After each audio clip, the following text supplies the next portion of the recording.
Buonasera, ai titoli con le principali notizie. Ancora un medico aggredito, questa volta all'ospedale di Biancavilla. La mamma di 2 piccoli pazienti ha assalito una pediatra. Grazie al nuovo decreto è stata arrestata. Sanità nella bufera, dopo le dimissioni del direttore sanitario di Villa Sofia, arriva la solidarietà di 50 medici ospedalieri. A Palermo i funerali dell'anziano morto dopo 20 giorni in corsia. La figlia: mio padre è stato un martire. Un ticket per un'anziana messina truffata a Mistretta e anche derubata di 50.000 euro. Arrestati un falso carabiniere e la complice. Un ticket per la fecondazione assistita che dal 1° gennaio è entrata a far parte dei livelli essenziali di assistenza. I dubbi sulla copertura economica della Regione. Nella trasmissione Il Punto, il segretario regionale del PD Anthony Barbagallo smentisce l'ipotesi di commissariamento del partito e annuncia una nuova assemblea per la prossima settimana. Furti e razzie di arance nelle campagne, la denuncia della Coldiretti, il danno per i produttori è enorme. Calcio, vigilia di match per il Palermo che domani al Barbera sfiderà il Modena, il Catania al Massimino domani invece con la Juventus Next Gen. Il tecnico toscano dice: chiedo continuità. Il Messina ha battuto 1-0 il Taranto sul neutro di Francavilla Fontana.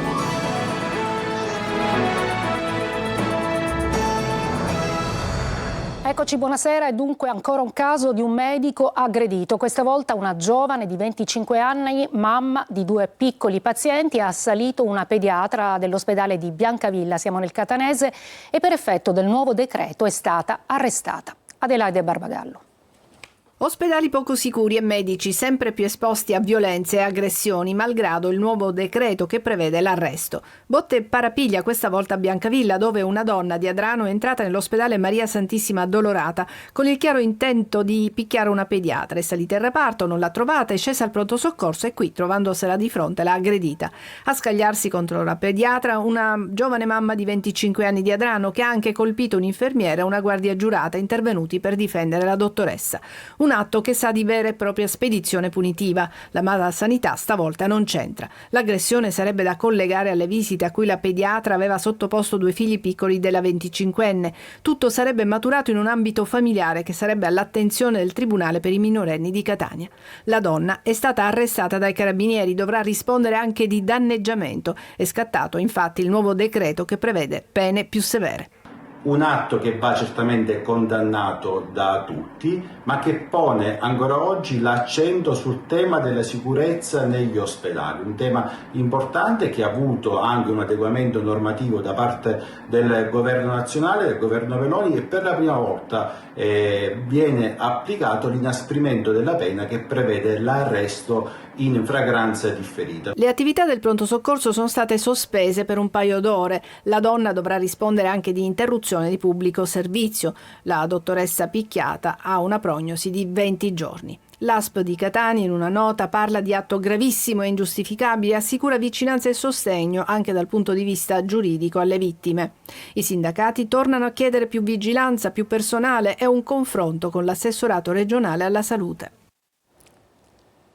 Arriva la denuncia di 30 donne dopo la morte di Margaret Spada, la 22enne di Lentini, deceduta nel novembre per un intervento al naso in un ambulatorio privato a Roma. Tutte le donne che hanno denunciato siano sottoposte ad interventi nello stesso ambulatorio che non era stato autorizzato per svolgere operazioni chirurgiche. Inoltre alcune di queste parlano di atteggiamenti anche di trascuratezza e assenza di cautela.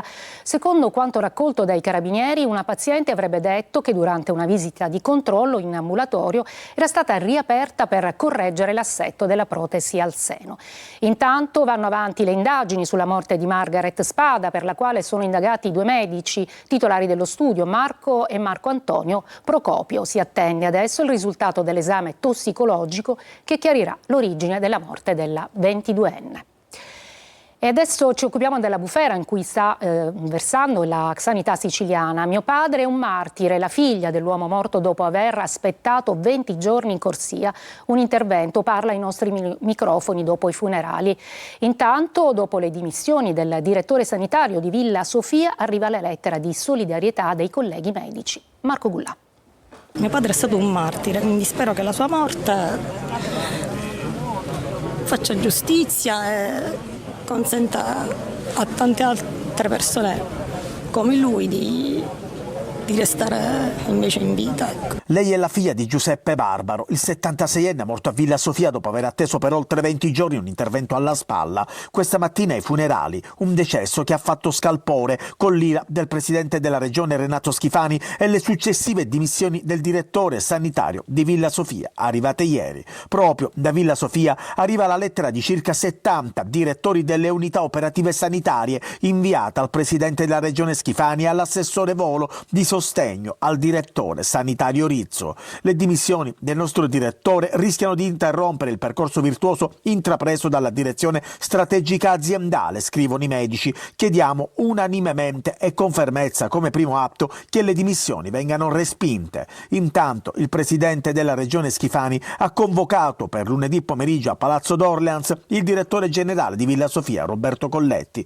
In tutto questo però la sanità siciliana è nel caos, con corsie degli ospedali invase da barelle e pazienti in attesa, scene che ci riportano al periodo Covid, eppure sono già passati quasi 5 anni. Un falso carabiniere, il finto incidente in provincia di Messina, 2 arresti per una truffa da ben 50.000 euro ad un'anziana di Mistretta. Francesco Triolo. Un raggiro ben congegnato che aveva fruttato ben 50.000 euro, ma stavolta gli autori di una truffa ad un'anziana di Mistretta, paese sui Nebrodi messinesi, sono finiti in manette. Un uomo ed una donna, lui 36 anni, lei 40, avrebbero sfruttato la debolezza e l'ingenuità di un'anziana donna facilmente suggestionabile. Il metodo è uno dei più famosi, la telefonata, e poi il raggiro con il metodo del falso carabiniere per ottenere la fiducia, entrare in casa e farsi consegnare gioielli in oro e altri preziosi. I 2 presunti truffatori ad esse domiciliari avrebbero inscenato un falso incidente stradale in cui sarebbe stato coinvolto il figlio della vittima con la richiesta di una finta cauzione per evitare l'arresto del parente. Nella circostanza, come riportato nella denuncia dell'anziana, la vittima era stata contattata sul suo telefono fisso da una persona che, presentatasi come maresciallo dei carabinieri, le aveva comunicato che il figlio si trovava in stato di arresto presso una caserma e che per la sua liberazione occorreva un'ingente somma di denaro. Spaventata e preoccupata, la donna aveva consegnato tutti i preziosi custoditi in casa per un valore di oltre 50.000 euro al 36enne e poi identificato, che dopo circa 30 minuti si era presentato a casa sua fingendosi carabiniere. Quindi i 2 sono fuggiti a bordo di un'auto risultata noleggiata. L'indagine, coordinata dalla Procura della Repubblica di Patti guidata da Angelo Cavallo, è stata seguita dai carabinieri di Mistretta grazie alle dichiarazioni della vittima e di alcuni testimoni, oltre all'analisi dei sistemi di videosorveglianza che hanno permesso di documentare il modus operandi utilizzato dai 2 presunti truffatori, basato su un'attenta pianificazione. Dal 1 gennaio la procreazione assistita è entrata a far parte dei livelli essenziali di assistenza. In pratica le coppie che hanno difficoltà ad avere figli potranno accedere a queste costose cure pagando un ticket. Sentiamo Emanuela Corsi. Svolta in Sicilia per le coppie che hanno difficoltà ad avere figli. Da quest'anno infatti potranno accedere alla procreazione assistita pagando un ticket e risparmiando migliaia di euro. I centri pubblici siciliani già attrezzati sono il Cannissaro di Catania, il Cervello di Palermo e il Papardo di Messina, mentre sono 9 i centri privati accreditati, 4 a Palermo, 3 a Catania, 1 a Messina e 1 a Ragusa. Il costo del ticket ammonta a 730 euro, una cifra non da poco ma che comunque permetterà di risparmiare migliaia di euro. Una svolta epocale, sono ormai 7-8 anni che aspettiamo che venga permesso alle coppie di accedere e avere i trattamenti di riproduzione medicalmente assistita a carico del sistema sanitario nazionale. Fin qui la bella notizia, ma resta ancora da risolvere il nodo delle coperture. L'assessorato infatti deve ancora stabilire un budget. Devono assegnare i fondi che devono essere messi a disposizione di queste coppie. Dai fondi dipenderà anche quante coppie potranno accedere. Spero che i fondi siano sufficienti per accettare tutte le coppie. Noi ci immaginiamo che ci sia anche un aumento delle coppie che accederanno e chiederanno di avere un figlio attraverso la medicina, non avendolo naturalmente. Sono 80.000 le coppie che affrontano la procreazione assistita in un anno, 5.000 le coppie siciliane che si rivolgono ai centri specializzati. Durante la discussione dell'ultima finanziaria regionale, grazie ad un emendamento, è stato anche istituito un fondo da 1,5 milioni di euro per aiutare quelle coppie con un reddito ISEE basso che non sono in grado di sostenere neanche le spese del ticket. Oggi ricordiamo il sangue di un innocente tra gli innocenti, quello di un bambino, Giuseppe Di Matteo. La sua storia è la fotografia della crudeltà della mafia. Così la presidente della Commissione Antimafia, Chiara Colosimo, nel ricordo del bambino ucciso dalla mafia l'11 gennaio del 1996 a San Giuseppe Jato su ordine di Giovanni Brusca. E i giudici del Tribunale di Agrigento hanno condannato a 22 anni di reclusione il boss ergastolano al 41 bis Giuseppe Falsone di Campobello di Licata. Secondo i magistrati aveva ripreso a comandare tramite il suo avvocato che trasmetteva i suoi messaggi all'esterno. E vi raccontiamo ora la storia dello studente palermitano finito su una sedia a rotelle dopo essere stato colpito da una bici lanciata per gioco dai Murazzi di Torino. Emanuela Corsi. La mia speranza è che il 7 settembre io possa dire questa frase: Maurino, hai avuto la giustizia che ti meriti. Era il 2023 quando Michele Glorioso pubblicava questo video su Instagram chiedendo giustizia per il fratello Mauro, il giovane studente palermitano reso tetraplegico da 5 ragazzi, di cui 3 minorenni, che scagliarono dai Murazzi di Torino una bici elettrica ferendolo gravemente. Gli autori del lancio della bici erano stati individuati dagli investigatori in 3 minorenni, condannati in via definitiva con rito abbreviato a pene comprese tra 6 anni e 8 mesi e i 9 anni e 6 mesi. Per uno dei 2 maggiorenni del gruppo a fine gennaio si ripeterà il processo d'appello dopo l'annullamento della sentenza precedente da parte della Cassazione. La condanna più dura è stata inflitta ieri a Sara, l'altra maggiorenne, che ha scelto il rito ordinario e che il Tribunale di Torino ha condannato a 16 anni per concorso morale e intentato omicidio. Una sentenza esemplare, inaspettata, che nonostante tutto non restituirà una vita normale a Mauro né serenità ai familiari. Dopo la lettura del dispositivo, uno dei legali della famiglia Glorioso ha riferito il commento del padre del giovane. Anche questo esito processuale non può restituire a Mauro e a noi una qualità di vita accettabile. È così che Mauro Glorioso ha spinto la famiglia a revocare la costituzione di parte civile nel processo. Basta, papà non deve andare più, soffre ancora, ogni volta. Sono state le parole del ragazzo, oggi 23enne, riferite sempre dall'avvocato che ha spiegato: non voleva più perché era un'ulteriore sofferenza per il padre, visto che da parte degli imputati non c'è mai stato un vero pentimento. Quando venne mostrata in aula la foto di Mauro, reso tetraplegico, non hanno alzato nemmeno un sopracciglio. Oggi nella trasmissione Il Punto il segretario regionale del Partito Democratico Anthony Barbagallo, a conclusione dell'assemblea regionale del partito che si è tenuta a Palermo, allenta le tensioni e smentisce l'ipotesi di commissariamento e annuncia una nuova assemblea per la prossima settimana. Sentiamolo. La notizia è che non solo si è fatta l'assemblea perché una parte del partito e alcuni organi di stampa paventavano l'esistenza in vita, il numero legale. Oggi c'è stata un'assemblea partecipatissima, una discussione generale che si è svolta nell'articolazione complessiva di vari interventi, posizioni, ma che fa parte anche del tessuto del Partito Democratico, un partito che è abituato al confronto, che oggi certamente non è mai declinato nello scontro. E ci riaggiorneremo la prossima settimana per il proseguo dei lavori. Qualcuno che pensava di commissariare già mi sembrava una notizia veramente fantasiosa. 6 segreterie, 3 direzioni regionali, un'assemblea, questa è la seconda.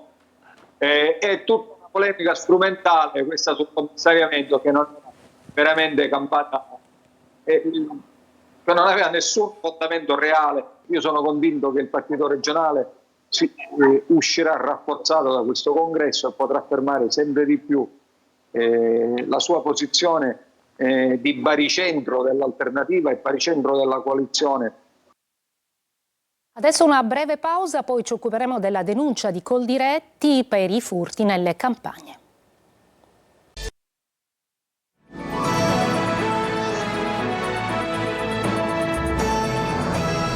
Furti nelle campagne, una piaga che mette in ginocchio i coltivatori, con bande organizzate che fanno razzie di arance rosse e in danno per i produttori. La denuncia di Coldiretti. Orazio Longo. Non si tratta del piccolo furto del chilo di arance o di limoni, di uva o di angurie, si tratta di vere e proprie bande organizzate che rubano con sistematicità dai terreni coltivati e messi a produzione. Una vera e propria piaga che in queste settimane ha preso di mira la produzione delle arance. Il bottino arriva anche a 50 quintali in una sola ora, equivalenti a un danno di 3.000 euro più o meno per i coltivatori, con una frequenza di furti che è giornaliera. Le zone prese di mira sono quelle della piana di Catania Sud, da Palagonia a Scordia, a Lentini, a Militello, quella che ha resistito meglio alla siccità e che ora sta producendo un buon prodotto di arancia rossa. I ladri arrivano organizzati di tutto punto, con auto pronte a trasportare il prodotto, taglierini a batteria, cesoie per far saltare in un solo colpo i lucchetti dei cancelli. Rubano dall'albero di giorno, i proprietari si organizzano, fanno ronde, mettono sorveglianti privati, ma nulla possono contro squadre numerose. E il rischio è anche per l'incolumità. A raccontare la situazione al prefetto di Catania è stata la Coldiretti. Vere e proprie bande organizzate di delinquenti che depredono le aziende rubando quantità significative di agrumi che poi vendono agli angoli delle strade. Tra le richieste inoltre quelle di intensificare la presenza delle forze dell'ordine sul territorio e incrementare il controllo sulla vendita abusiva. Le associazioni dei coltivatori sottolineano l'importanza di denunciare i furti anche se di modico valore. Il problema è annoso e si ripropone periodicamente ma con numeri sempre più alti. La crisi idrica in Sicilia è sempre più grave, le piogge invernali non sono ancora sufficienti a dare respiro all'approvvigionamento e a Palermo si comincia a pensare ad una nuova turnazione aggiuntiva. Manlio Viola. Acqua razionata a Palermo e provincia anche per tutto l'inverno e non è escluso che si sia costretti ad ampliare la turnazione che al momento è solo settimanale e non dappertutto.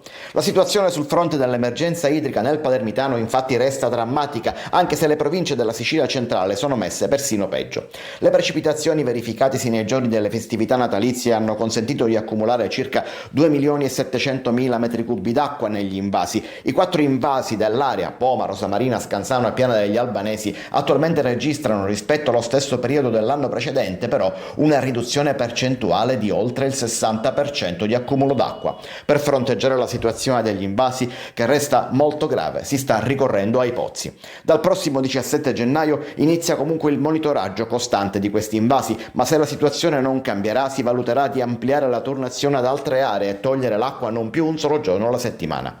Se a Palermo la situazione peggiora, nella Sicilia centrale invece migliora, anche se non ancora per gli utenti. Lì la turnazione è ben più pesante e la cabina di regia regionale ha autorizzato l'aumento del prelievo dal Fanaco di 50 litri al secondo per 5 comuni dell'Agrigentino. Nel Nisseno e nell'Ennese invece l'acqua oggi arriva ogni 3 giorni ed è un miglioramento, in estate arrivava ogni 5. Ma la chiusura degli acquedotti fa emergere la vetustà delle strutture. Negli ultimi 2 turni di distribuzione acqua sporca dei rubinetti e ora si cerca di correre ai ripari, ma trovare il problema nella rete non è cosa semplice. Adesso la buona notizia, 2 catanesi sono i vincitori ex aequo del premio di fisica Gian Pietro Grimaldi per l'anno 2024. La premiazione si è tenuta a Modica. Veronica Barbarino.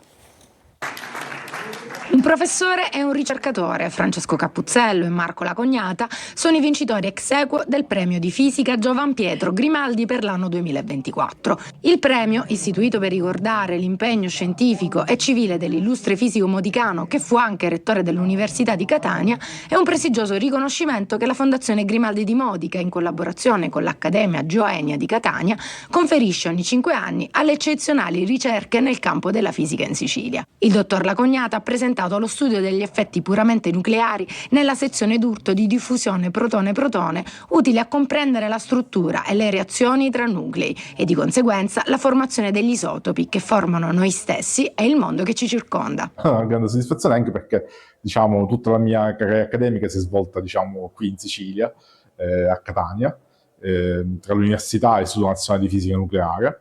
E quindi essere premiato per il miglior articolo scientifico ex aequo con un mio collega comunque è un grande onore, un grande piacere, anche perché appunto si tratta della mia terra. Premiato in ex aequo l'innovativo approccio al fondamentale problema della massa del neutrino di Majorana. A differenza di tante ricerche in cui noi siciliani siamo costretti ad andare fuori, in questo caso sta succedendo il contrario. Si è creata una collaborazione internazionale di quasi 100 ricercatori di 12 paesi e circa 34 istituzioni. I premi sono stati conferiti dal rettore dell'Ateneo di Catania, il professore Francesco Priolo.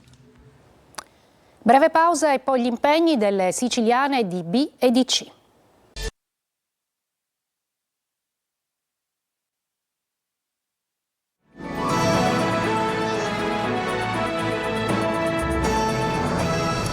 Sei DASPO sono stati emessi dal questore di Catania nei confronti dei tifosi presenti alla gara di calcio tra Città di Aci Sant'Antonio e Real Siracusa Belvedere, partita disputata il 1° di dicembre del 2024 per il campionato di calcio di serie d'eccellenza.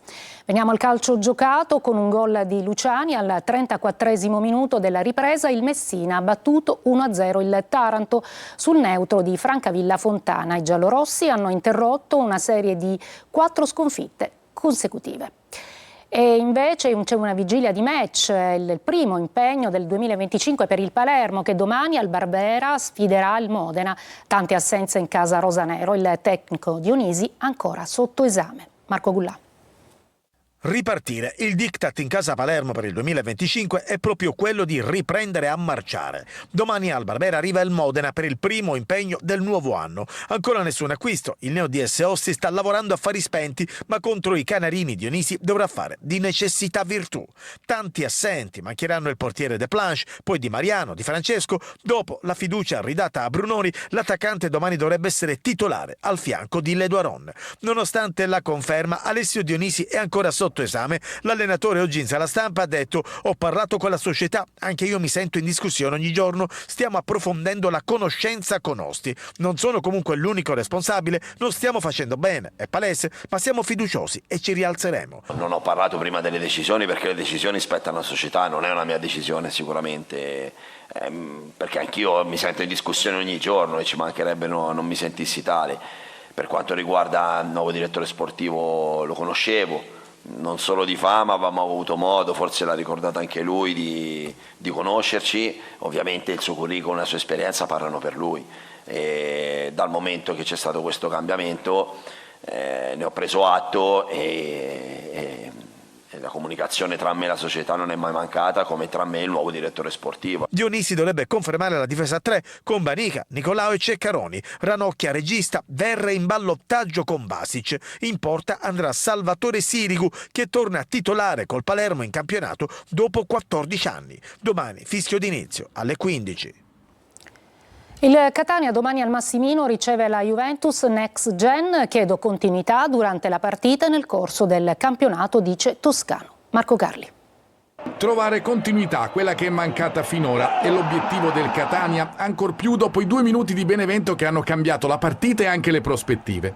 Ma la gara con la capolista è ormai alle spalle, adesso c'è la Juventus Next Gen che arriva al Massimino forte di una serie di 6 risultati utili consecutivi con 4 vittorie e 2 pari. Squadra rivitalizzata dalla cura Brambilla che però il Catania deve battere per ottenere l'infa in questa fase di stagione delicata, con il mercato entrato ormai nel vivo. Ho avuto la fortuna di incontrare la Juventus la passata stagione e il percorso e la filosofia di questa società, di questa squadra, ti dice che il girone d'andata è una squadra, il girone di ritorno è tutt'altra squadra, perché, ma è normale, facendo giocare dei 2006-2005 hanno bisogno di tempo per crescere.